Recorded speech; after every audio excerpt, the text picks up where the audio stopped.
반갑습니다. 어떤 분들은 처음 뵙는 분들이고 또 어떤 분들은 참 너무나 반가운 얼굴들이 몇 사람 보입니다. 참 오래간만입니다. 여러분들이 찬미로 이렇게 찬양 예배를 드리는 모습을 보니까 열심히 대단하시고 또 전도지를 많이 뿌리셨다는 그런 소식을 들을 때 내가 참 전도지를 많이 뿌린 사람인데 사촌들이 왔나 싶습니다. 두 번째 시간에 제가 조금 말씀드릴 거고요. 찬미를 힘차게 불러야 되지요. 제가 그동안 봐온 것 중에서 제가 필리핀에 가서 한 2년 살았거든요. 필리핀 사람들은 참 열심히 찬미를 부릅니다. 아마 꼭 천정이 뚫어질 듯이 그렇게 열심히 찬미를 부릅니다. 흑인들 교회 가면 참 열광적으로 찬미를 부릅니다. 백인들 교회 가면 잠잠합니다. 좀 차이가 있어요. 근데 찬미는 열심히 부르고 스스로 찬미를 통해서 뜨거운 그런 열정을 가지고 부르면 좋습니다.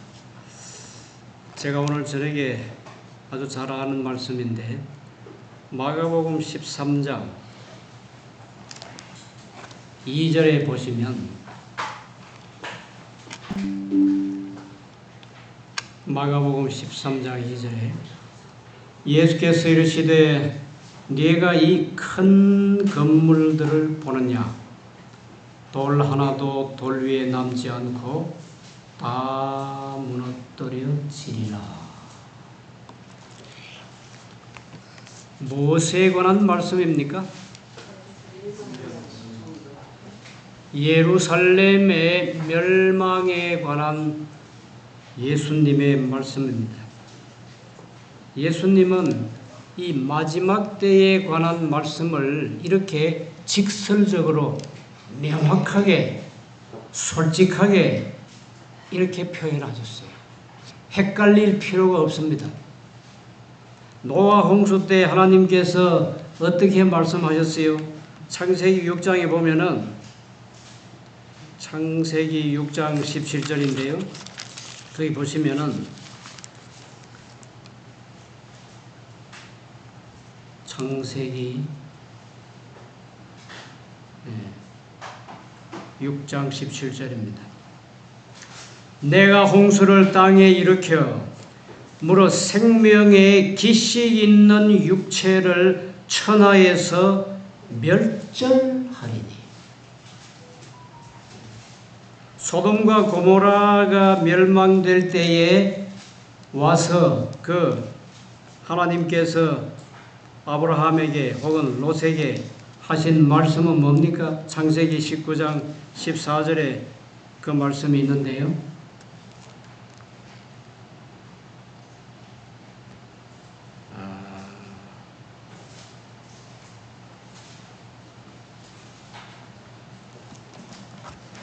창세기 19장 14절 롯이 나가서 그 딸들과 정혼한 사위들에게 구하여 이르되 여호와께서 이 성을 어떻게?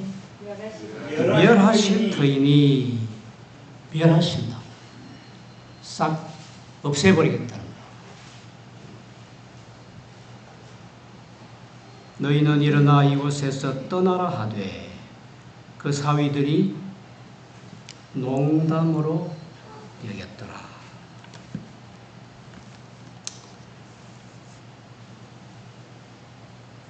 예수님께서 예루살렘 멸망과 세상 멸망을 이렇게 같이 예언을 하신 부분인데 여기서 하나님은 자비하시다 하는 걸 또 한번 깨달을 수 있습니다. 이 십자가에 달려 돌아가시기 전이니까 AD 30년경인데 예루살렘이 언제 멸망했어요? 그러니까 한 40년 동안 또 다른 은혜의 기간이 주어졌어요. 40년. 꽤 긴 세월입니다. 가까이 해야 돼요? 네, 그렇게 하겠습니다. 예루살렘이 첫 번째 포위되었을 때가 66년이죠. 세스티어스라는 사령관이 1개 군단을 이끌고 왔습니다. 우리나라 사단과 군단과는 좀 다르겠지만은 그래도 한 5, 6천 명을 끌고 왔어요. 그러다가 예루살렘 거민들이 워낙 강하게 반격을 하니까 퇴각을 했고 67년에는 베스파시안이라고 하는 또 다른 사령관이 3개 군단을 이끌고 왔어요. 그래서 예루살렘을 포위했습니다. 예루살렘에 가보셨어요? 아무도 안 계세요? 아, 가보셨구나. 예루살렘의 그 구시가지 옛날 예루살렘 도성을 한 바퀴 돌면 한 4, 5km쯤 됩니다. 그리 크지 않아요.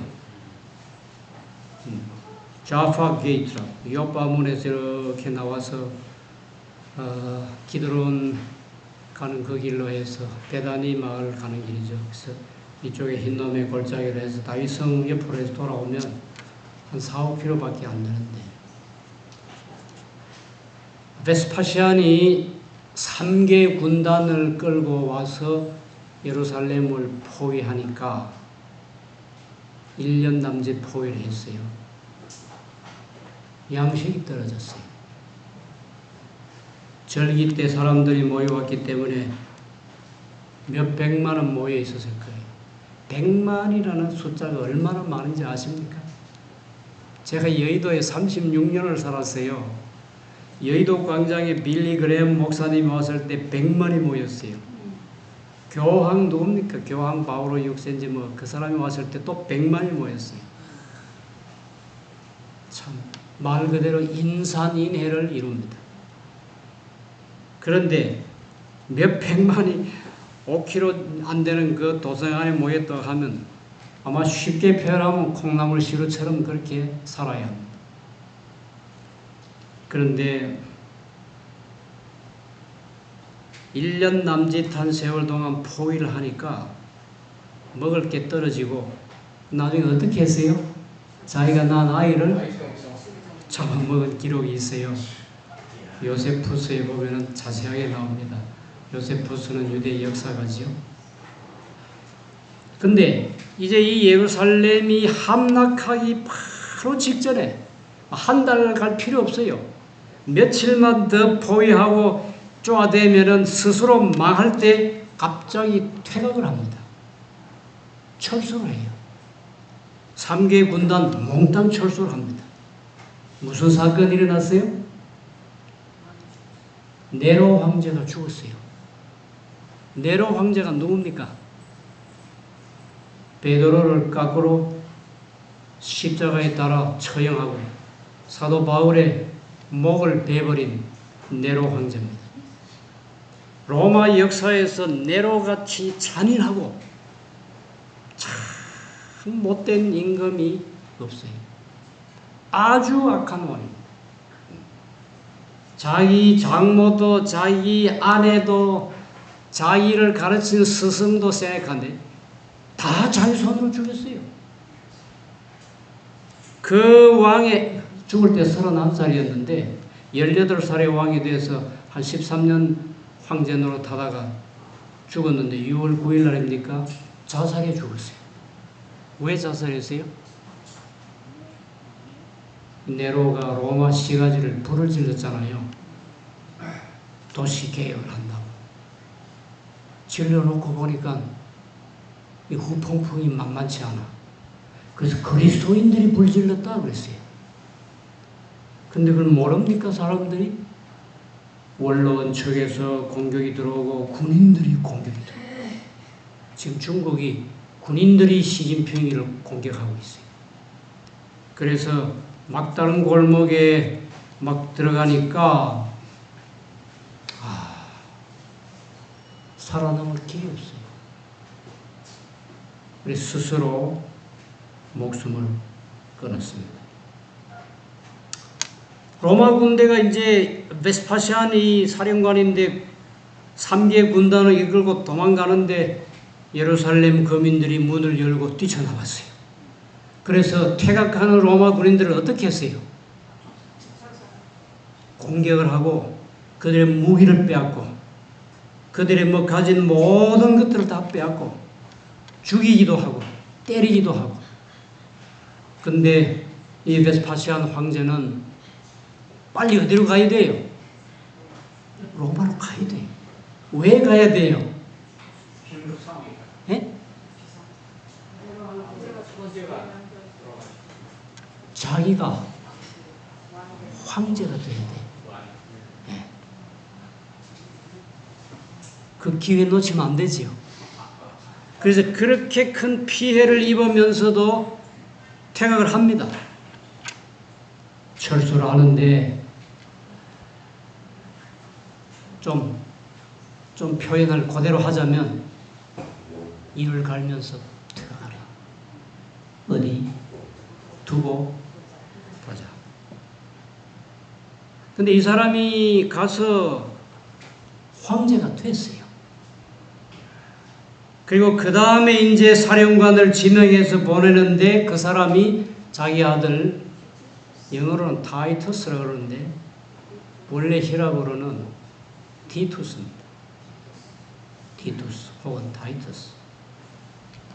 이번에는 4개 군단이 들어옵니다.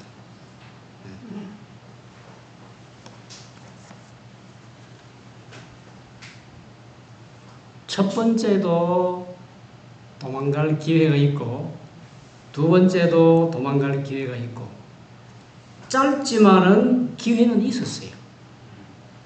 예루살렘에 어떤 남자가 나타나서 7년 동안 동쪽에서 한 소리가 서쪽에서 한 소리가 예루살렘을 부짓는 소리가 들린다 하고 7년 동안 외치던 사람이 잡혀 죽었지요. 그런 일도 있었고 한밤중에 예루살렘 동문이 활짝 열려버렸습니다. 그 문은 20명의 장정들이 밀어야 움직이는 문이에요. 그런 일도 있었고 깊은 밤중에 성전과 제단 사이에 이상한 빛이 비쳤어요. 제사장들이 아주 혼비백산입니다. 기회가 있었지만은 몇몇 사람들만 그 기회를 이용했습니다. 예루살렘 시민들이 그렇게 굶주리다가 로마 군인들이 퇴각을 하니까 뒤를 따라가면서 무찌르고 많은 걸 뺏어 돌아오면서 의기양양했어요. 그러면 그렇지. 아브라함의 자손을 감히 공격하다. 그리고는 또 예루살렘에서 잘 살아보세요 하고 또 시작을 합니다. 그런데 마지막 세 번째 타이투스 장군이 4개 군단을 데리고 들어왔을 때는 이런 기회가 없었습니다. 여러분, 예루살렘이 포위가 돼서 망했다고 하면 우리도 앞으로 포위가 됩니까? 뭘로 포위가 됩니까? 오류로 포위가 될 거고 그 다음에 쉽게 우리가 아는 경제로 포위가 될 거고 이 말씀을 잘 기억하시고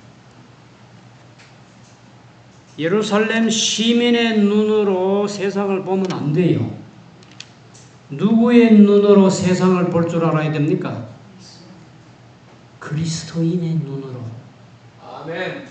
그때의 그리스도인 가운데서 한 명도 죽임을 당하지 않고 도망갔다고 했어요. 어디로 도망갔지요? 요단강 건너 벨라라는 성으로 도망갔습니다. 그 벨라 성은 옛날에 롯이 도망갔던 소알이라고 하는 같은 것입니다.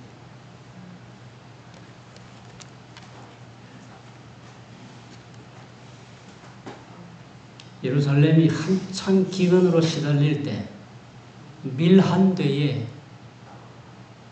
금 한 달란트 했답니다. 금 한 달란트가 34kg예요. 요즘 한 돈이 얼마 하죠? 80만 원? 너무 비싸지 않아요? 또 가지고 있는 사람이 80만 원 금이돼야죠. 제가 대쟁투를 전도할 때 누가 금을 150돈을 줘가지고 금 허리띠 하나를 줬어요. 그걸 파는데 한 돈에 4만 원 주던데. 그게 1990년도인가 그런데 그렇게 많이 올랐어요. 그러면 금 34kg면 얼마쯤 될 것 같아요? 70억에서 80억 됩니다. 근데 그 돈은 어디 있으며 밀 한 대를 사기 위해서 그렇게 돈 비쌌대요. 우리가 마지막에 당할 환난과 핍박, 여러분들이 다 제7일 안식일 예수 재림 교인들인데 참 잘 오셨어요. 아멘. 여러분은 재림교회에 대해서 정말 내가 참 예수 재림교인이 잘 됐다고 생각하십니까? 아멘. 아멘 소리가 적다이. 팥죽을 드셔서 그래요. 아멘. 아주 산채백반으로 잘해드려야 되는 겁니다. 저희는 아주 뿌리 깊은 장로교인 집안입니다. 그러다가 참 기적 같은 하나님의 은혜로 1955년, 56년 그 무렵에 우리 부모님과 우리 5, 6 남매가 몽땅 재림교회로 왔습니다. 아멘. 한 70년 가까이 됐죠. 저는 이 성경과 예언의 신의 말씀을 보면 볼수록 참 이 교회가 진리교회다. 아멘. 2300주에 해석하는 목사님 한 명도 못 봤어요. 근데 재림교회는 아주 정확하게 해석하잖아요. 아멘. 어느 교회를 가서 무슨 뭐 신학 박사님 무슨 다 소용없어요. 이 교회만큼 2300주야에 대해서 1844년에 예수님이 하늘 지성소에 들어가셨다고 하는 그 기별에 대해서 아는 사람이 없어요. 이 교회만 압니다. 감사합니까? 아멘. 건강 기별이 우리 교회처럼 명확하게 기록된 증언의 말씀이 있는 곳이 없습니다. 미국 사람들의 평균 수명이 77세예요. 미국에 있는 우리 재림교인들 평균 수명은 88세입니다. 왜 그런지 아세요? 건강식. 그거는 오래전에 리더스 다이제스트에 한번 났지요. 여러분이 미국 사람 보고 여러분들이 오래 살려면 여자로 태어나. 또 엄마가 23살 이전에 엄마한테서 태어나라. 뭐 그런 게 쭉 나오는데 그 중에 하나가 제7일 안식일 예수 재림교인이더라. 그게 리더스 다이제스트의 8개 항목 가운데 하나가 거기 들어있어요. 그게 이제 재림교인들처럼 채식하고 절제하라 그 말인데 전혀 또 다른 이유가 하나 있어요. 이것은 우리 교회에서 발견한 게 아니고 South Baptist Church, 미국 남침례교회 어떤 목사님이 조시 하월턴이라는 목사님인데 그 목사님이 이 사실을 알고 혼자 여러 날 고민하면서 어떻게 미국에 있는 제7일 안식일 예수 재림교인들의 수명은 88세고 미국 시민들의 수명은 77세입니다. 깊이 생각하면서 연구했는데 77년 동안 살면 몇 날입니까? 그걸 계산해야 돼요. 365일 곱하기 77년 하면 몇 날이 되느냐고요.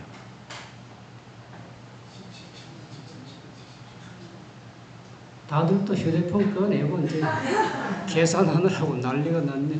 몇 날 나왔어요? 28,105. 그거를 7로 나누면 일주일.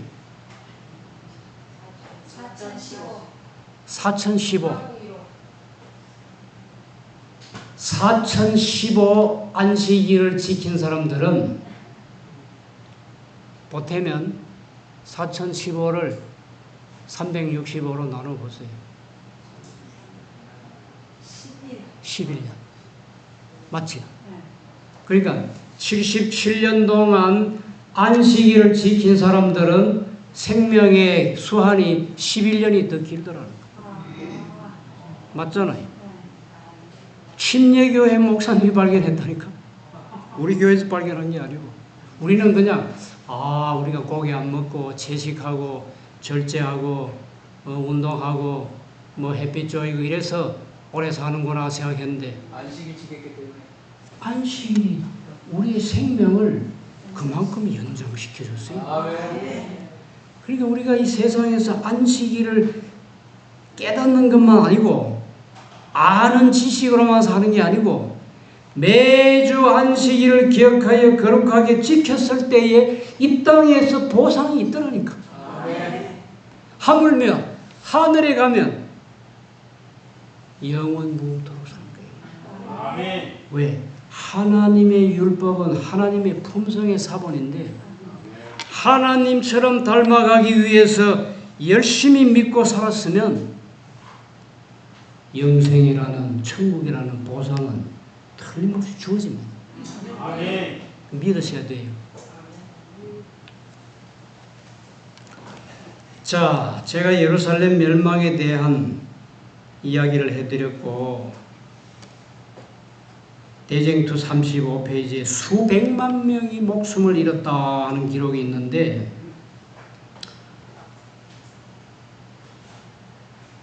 그런 중에도 예수님의 말씀을 마음속에 두고 멸망에 가정한 것이 거룩한 곳에 선 것을 보거든 어디로 도망가라? 네. 산으로 도망가라. 바닷가로 도망가라 하는 말씀은 없어요. 섬으로 도망가라 하는 말씀도 없어요. 산으로 도망가라.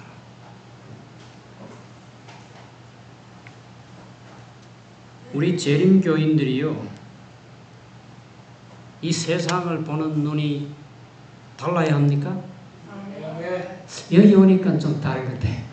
여러분들은 좀 세상 사람들 눈하고는 좀 다른 것 같아요. 확실히. 여기 우리 최장로님 아까 말씀하셨는데 지금 그렇게 열심히 전도하는 사람들이 잘 없어요. 참 존경스럽습니다. 여러분 모두가. 자, 재림교인들의 눈이 예루살렘 시민들과 같지 않고 이 세상 사람들의 눈과 같지 않고 이들의 생각도 같지 않고 뭔가 확실히 재림교인들은 이 시대를 살아가는데 생각이 다르고 보는 눈이 달라야 돼요. 1986년도에 우리나라에 무슨 일이 있었어요? 88년도에는 무슨 일이 있었어요? 그건 잘 아시네. 86년에도 아시안 게임이 있었어요. 제가 그때 여의도 교회를 맡아 있고 사는 거는 그 거리 밖에 그 색강 건너서 대방동에 살았는데 보니까 사택이 전세 사택이라 교회도 전세 교회고 그래서 사택을 한 25평 되는 조그마한 아파트를 3,200만 원을 주고 샀습니다.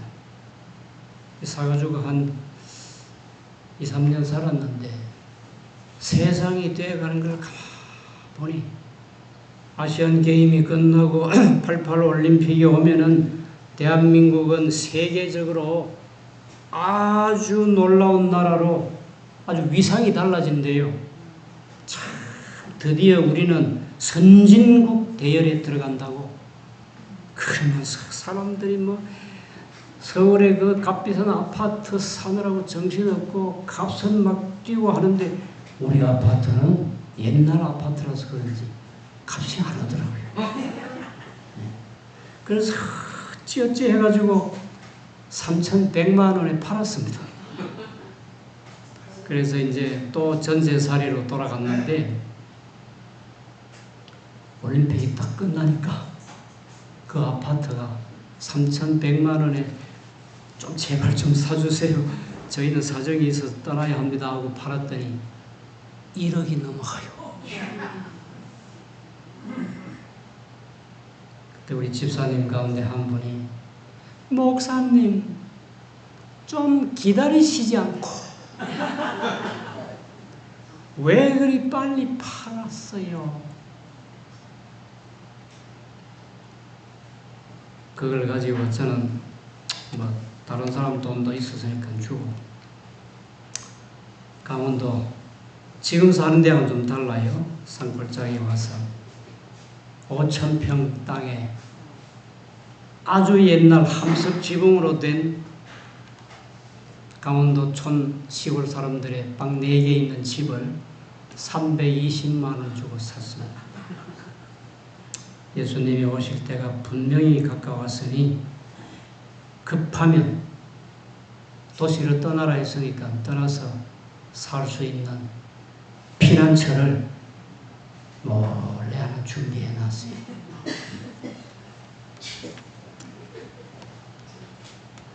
근데 제가 이제 그 후에 제가 팔았던 그 아파트 옆에 길을 이렇게 가다가 보면 그게 눈에 보이잖아요. 대방 아파트, 지금 경남 아파트인데 보면은요, 저도 사람이기 때문에 여기가 좀 이상해.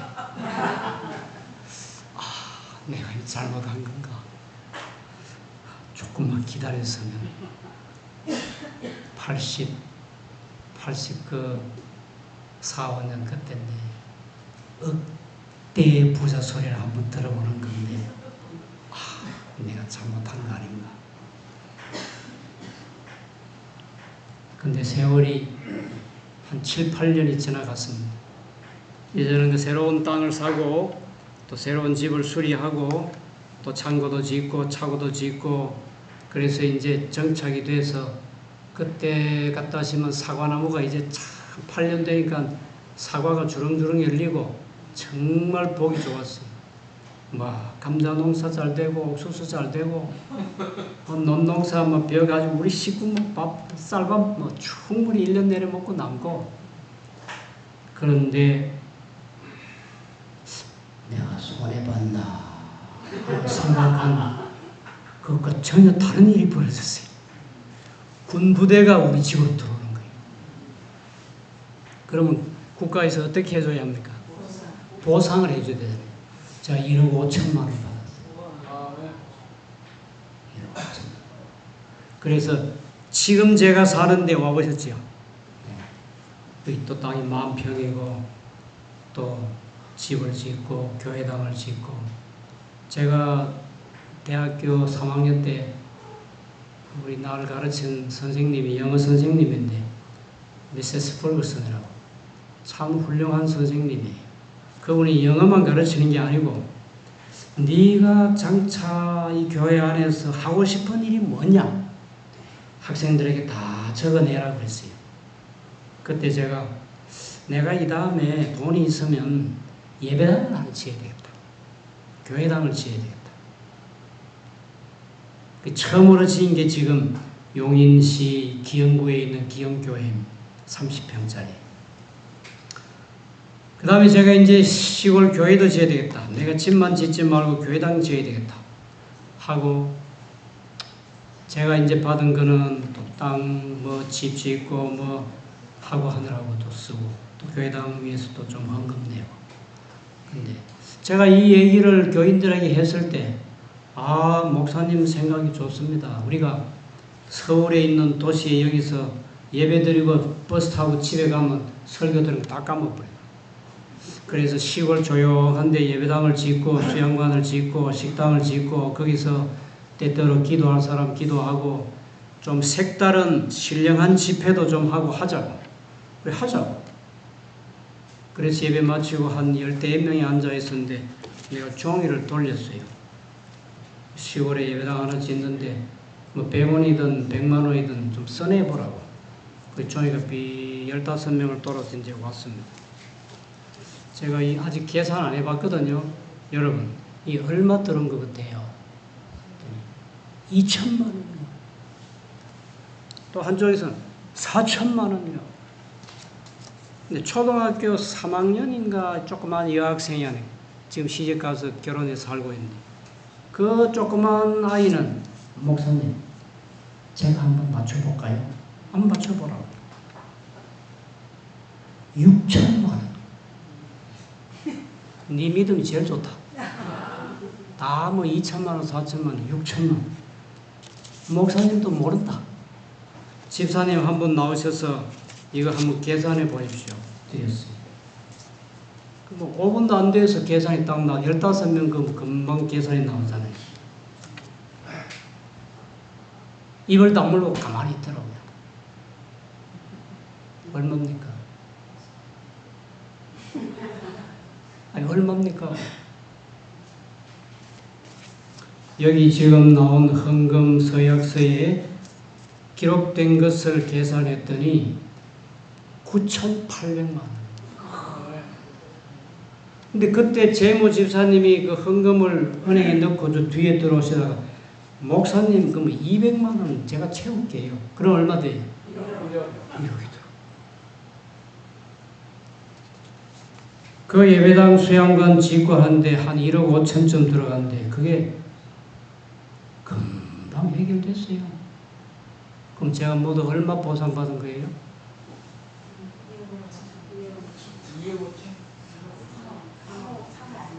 3억 가까이 받았잖아요. 저는 땅 투기하는 사람 아닙니다. 제가 갈 바를 알지 못하고 정말 어려울 때에 이거는 지나놓고 나니까 굉장한 모험이었더라고요. 근데 하나님께서 더 많은 것으로 갚아주셨어요. 거기서 제가 내년에 80인데 제가 거기서 올해도 옥수수 농사 짓고 감자 농사 짓고 뭐 이렇게 하고 작년에 팥 농사 지은 걸로 팥죽 해드렸고 옥수수 농사 지은 거 오늘 맛을 보여드렸어요. 하나님의 은혜. 저는 농부가 아니고 원래 제가 50년 목회했다고 그랬잖아요. 그런데 늦게 농사 짓는 법을 조금 배워가지고 시작했더니 그것도 하나님께서 그렇게 채워주신 겁니다. 20kg 감자 한 박스 심으면 몇 박스 나옵니까? 여기 농부가 없는가 보네. 20박스는 나와요. 20kg짜리 한 박스 심으면 아무리 안 돼도 20박스는 나옵니다. 그거 뭐 2-3박스 심으면 많은 사람들에게 갈라먹고 나눠줄 수 있어요. 자, 이제 제가 마지막 결론을 하고 또 다음 시간에 말씀을 드리는데 재림교인들이 참 행복한 사람들입니다. 아주 행운이 넘치는 사람들이에요. 이 세상에 아주 유일한 진리교회 성도들인데 왜냐? 하나님의 계명과 예수 믿음 혹은 예수의 증거를 가졌거든요. 예수의 증거는 예언의 시인데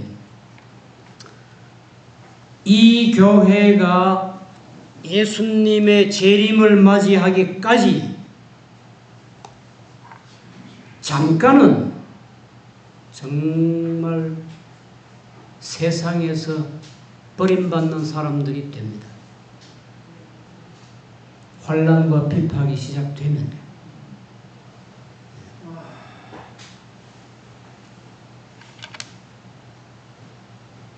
1993년 아주 오래전이지요.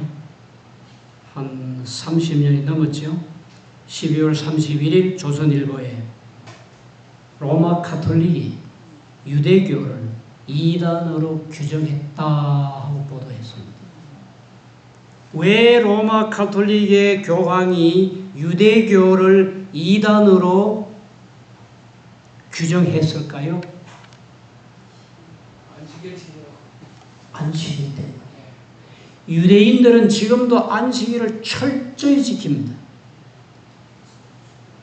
그런데 교황은 자기 먼저 교황이 천주교회의 무슨 회의에서 안식일에서 일요일로 바꿨다고, 그리고는 예수님이 부활하신 날을 지켜야지, 그 예수님 십자가에 못 박아 죽인 그 못된 유대인들의 안식일 지킬 필요가 없다고, 그렇게 아주 묘한 이론을 가지고 합리화시켜서 일요일 예배를 퍼뜨린 장본인들입니다.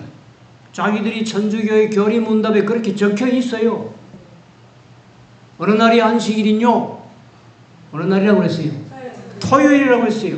그럼 왜 우리는 일요일을 지키는요? 교회 권위로 바꿨다고 딱 기록이 되어 있어요. 만약에 가톨릭이 유대교를 이단으로 규정하지 않고는 일요일 법령을 내릴 수 있겠어요? 일요일 법령 내리면 유대인들이 뭘 할 겁니까? 하나님의 계명에는 안식일 지켜야 했는데 이게 뭐냐 하고 할 거 아니에요. 일찌감치 유대교를 이단으로 규정해버렸습니다. 남은 건 누구예요? 제7일 안식일 예수 재림교회만 남아있습니다. 대징토에 보면 그 말씀이 있어요. 마지막 날 사건들에도 그 말씀이 있고, 안식일을 준수하는 자들, 요 한 줌도 안 되는 요 사람들, 결국은 무슨 명령까지 내립니까? 사형 명령까지 내리죠. 그때 여기 앉아 계신 여러분들은 어디에 계셔야 합니까? 대답은 맞습니다. 대답은 맞습니다. 근데 그게 준비가 됐습니까?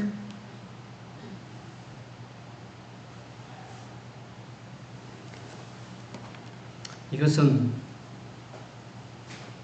모든 재림 성도들이 적어도 한두 번은 깊이 생각해 놔야 할 문제입니다. 우리 교회가 얼마나 세속화됐는지 우리 교회 목사님들 가운데서는 절대로 시골 갈 필요 없다. 다 구원받습니다. 하나님은 자비하신 분. 제가 잘 아는 어떤 목사님은 화이트인 당시에 마차를 타고 다니고 말 타고 다니는 시절인데 길거리에 너무 말똥이 많아서 그 말똥 먼지 때문에 시골 가라 했다고. 전혀 다른. 얼마 전에 서울 중앙교회에 다니는 우리 집사님이 전화를 했어요. 목사님, 저도 한시 앞에 시골로 가야 되는데요. 제가 어저께 안식일에 식당에서 안식일 예배 마치고 밥을 먹는데 내가 이 얘기를 했더니 우리 목사님이, 집사님 아무 염려하지 마세요. 여기서 다 구원받습니다. 이래서 헷갈린다. 집사님, 성경과 예언의 신을 보시면 됩니다. 목사의 대답이 그게 정답이 아닐 수 있어요. 말씀을 보십시오. 우리 교회가 그렇습니다. 마지막 날 사건들 128쪽에 보시면 조만간 일요일 법령이 통과될 것이다. 제가 지난번에 와서 수정헌법 1조에 대한 이야기를 해드렸고, 그 다음에 예언의 신 있는 말씀을 읽어드렸는데, 미국의 수정헌법 1조에는 종교에 대해서 일체 관여하지 않는다는 법이 있어요. 근데 우리 예언의 신에는 마지막 때에 이 법이 바꾸어져 가지고 미국이 제일 먼저 일요일 법령을 내리면 온 세계가 따라오겠다고 하는 말씀이 있어요. 믿습니까? 안 믿잖아 봐요. 예루살렘 사람의 눈을 가졌구만. 그래 되면 큰일이에요. 예수 재림 교회 교인으로 50년 60년 예수님 믿고 유리바닷가에 발이 들어가지 못하면 헛겁니다. 엘렌 화이트 계시 가운데 가다가 보니 통곡하는 무리들이 있더라고 그랬잖아요. 그래 물었어요. 저 왜 저렇게 많이 울고 있냐 했더니 저 사람들은 한때 안식일을 잘 지키다가 중도에 포기한 사람들이에요. 안식일 포기하면 안 되지요. 이것은 목숨을 걸고 지켜내야 할 하나님의 계명입니다.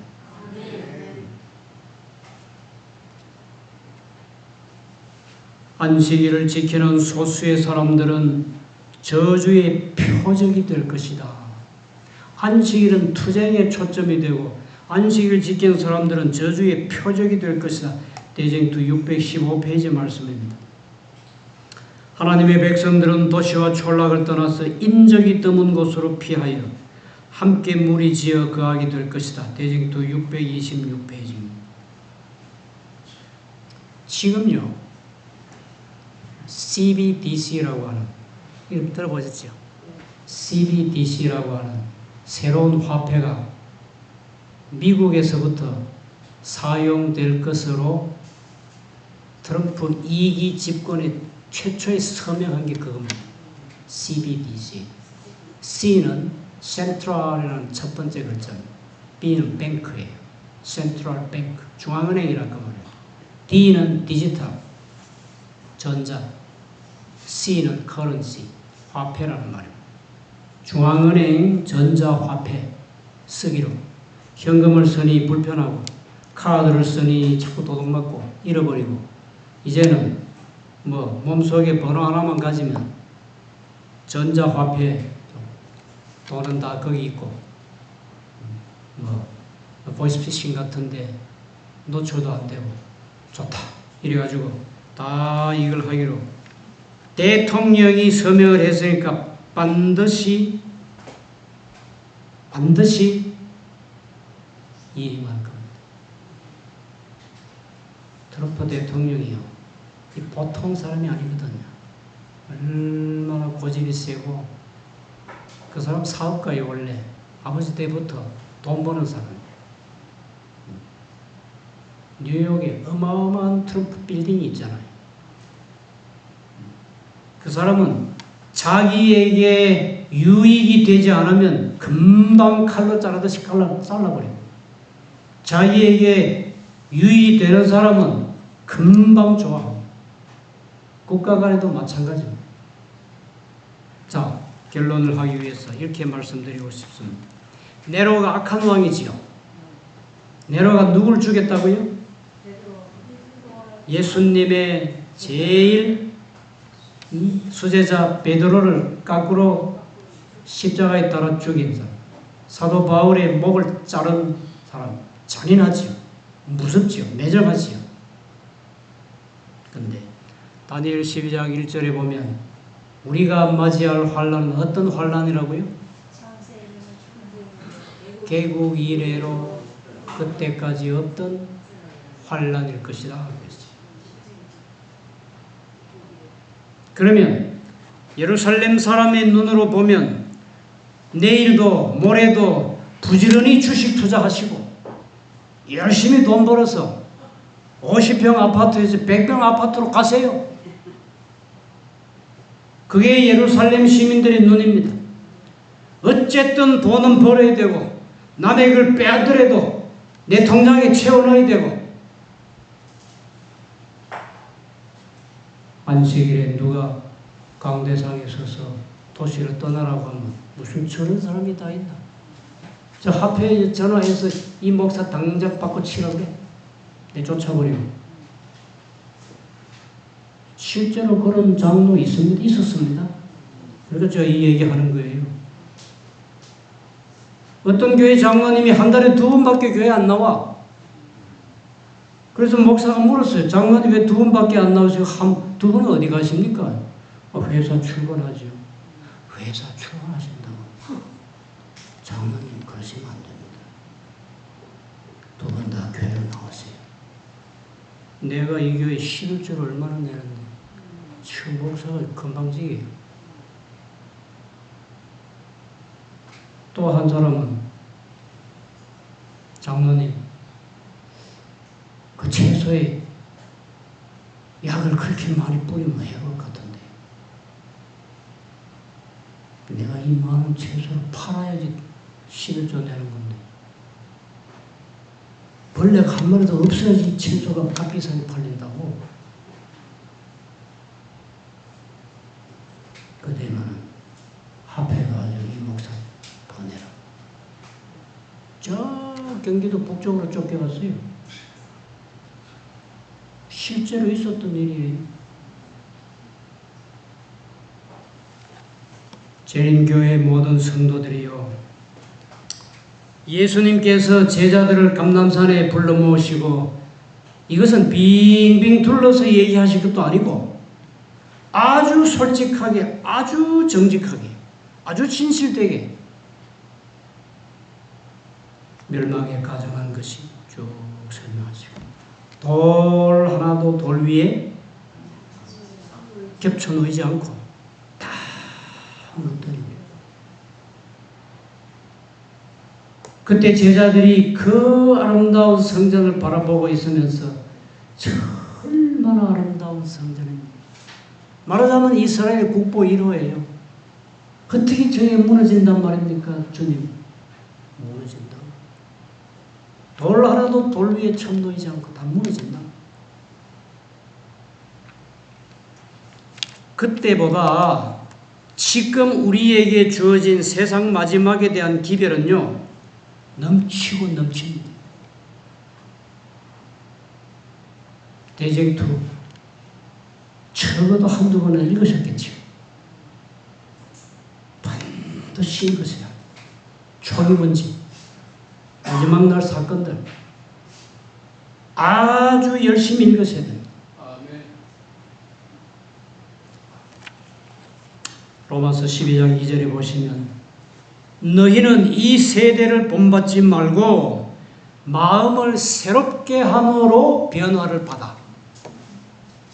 생각이 달라져야 돼, 안 달라져야 돼요? 생각이 달라져야 돼. 생각이 달라져야 보는 눈이 달라져요. 마음이 변화되어야 행동이 변화된다. 하나님의 선하시고 기뻐하시고 온전하신 뜻이 무엇인지 분별하도록 하라. 대쟁투 490쪽에 사업가가 이득의 마음을 빼앗기고 향락을 즐기는 자가 방종하고 유행을 따르는 자가 자기 몸을 단장하기에 겨를이 없을 때에 온 세상의 심판관 되신 예수께서 따라보니 어떻다? 부족하다 라고 선고하실 것이다. 선고라는 말은 재판장에서 쓰는 말입니다. 이 선고에는 항소가 없어요. 항소할 수가 없어요. 이 세상의 최후의 재판장이 예수님이신데 예수님의 입에서 따라보니 부족하다, 메넥메넥 되길 우발하신 그 왕이 살아남았어요? 못 살아남았어요? 다니엘 5장 마지막 절에 보면 그날 밤에 벨사살이 죽임을 당하고 메데파사의 다리오가 집권하게 된 겁니다. 하나님의 저울에 달려서 부족하면 희망이 없어요. 지금은 우리에게 주어진 철호의 은혜의 시간입니다. 저는 1년에 성경을 4번 읽는데 제가 여기 와보니 1년에 12번 읽는 사람이었어요. 제가 기가 팍 죽었어요. 제가 성경을 4번 읽는 것도 신학교 교실에서 배운 거 아닙니다. 대학원에서 그런 말 듣지도 못했어요. 잘하면 그저 1년에 한 번 읽으면 그저 의인 되는 거야, 우리 교회에서는. 근데 한 번은 우리 형제들이 다 모여서 우리 아버지 생신인가 하여튼 어머니 생신에 모였는데 우리 어머니가 뜬금없이 그런 말씀을 해요. 나는 올해 성경 4번 읽었다. 대쟁투 1번 봤다. 근데 여기도 대쟁투 전도 하지요. 제가 초등학교 3학년, 4학년 어린 때 어떤 때는 우리 어머니가 울면서 그 책을 읽으세요. 그때는 각시대 대쟁투 밑으로 쓰인 제목에 2권이었어요. 상하권. 저게 무슨 책인데 엄마가 저 책을 보고 울으실까? 어떤 때는 또 기분이 좋아요. 활짝 웃으신다. 제가 나중에 대쟁투를 보니까 그렇게 되더라고요. 중세기에 초기에 많은 순교자들이 화형주에 달려 죽고 영국의 위클립 같은 개혁자는 죽은 지 40년 된 뼈를 파내가지고 다시 태워서 강에 뿌리고 얼마나 잔인합니까? 생사람을 화형주에 따라서 기름 붓고 불 때 막 그걸 보시고 울으신 것 같아요.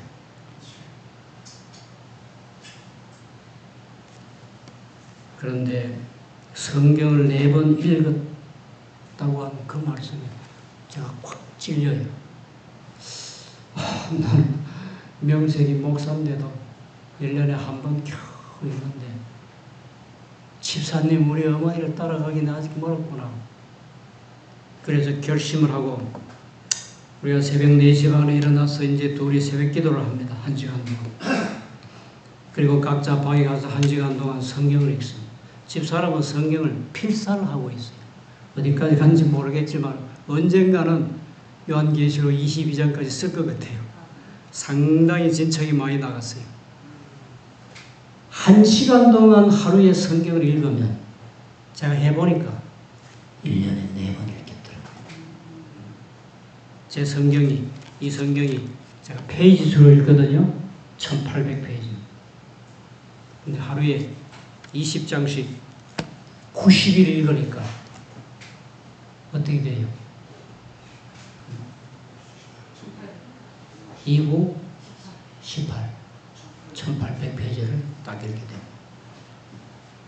어떤 때는 그보다 좀 빨리 끝나고 어떤 때는 하루 이틀 넣고 그렇습니다. 말씀으로 돌아가시기 바랍니다. 만약에 기도의 열심을 가지고 천국 간다고 하면 장로교 감리교인들이요 훨씬 우리보다 먼저 가야 합니다. 그 사람들은 새벽 기도 빠지는 법이 없어요. 지금 서울 안에 있는 어떤 교회들 새벽 기도 1000명이 나옵니다. 그 사람들은 번번이 철야 기도를 해요. 밤새워 가면서 무슨 기도할 게 그리 많은지 울고 불면서 철야 기도를 합니다. 작정 기도를 해요. 30일이면 30일, 60일이면 60일 작정 기도를 합니다. 그 열심을 우리는 못 따라가요. 새벽에 일어나서 열심히 기도하시기 바랍니다. 제일 많이 기도해야 할 부분은 회개하는 겁니다. 회개해야 돼요. 회개하면 죄 용서함을 받습니다. 내가 오랜 세월 동안 지어오던 습관진 죄를 버리면 도마를 받습니다. 죄의 도마를 받을 때 인침을 받습니다.